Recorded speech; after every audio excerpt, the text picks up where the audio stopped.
American students engage in violence to stop free speech. Fallout continues from angry protests in which students engaged in violence to stop conservative speeches at their colleges. At Middlebury College in Vermont, students tried to block a speech by Charles Murray because he co-wrote a book that some critics consider racist. As Murray tried to speak, students turned their backs to him and tried to shout him down. Later, as Murray and a professor left the school, students and other protesters tried to block their way, and the professor was injured. Middlebury officials announced 64 students would be punished, but none were stopped from attending classes for all or part of the next school year. Middlebury spokeswoman Sarah Ray said the school plans to offer more speakers with different opinions in this new school year. Some U.S. lawmakers took notice of speeches being stopped on college campuses.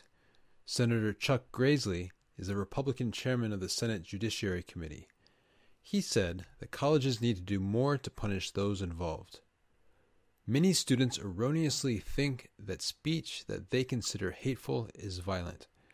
Yet some students engage in acts of violence against speech, and universities have failed to prevent or adequately punish that violence. Floyd Abrams is a media attorney. He recently spoke about how the political divide between Democrats and Republicans and conservatives and liberals has spread to colleges.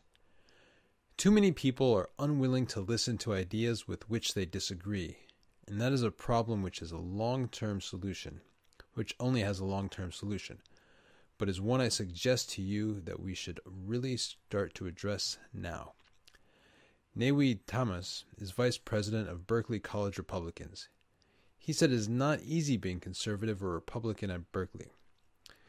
He said he received death threats, has been chased and hit, and had his face put on flyers with his personal information.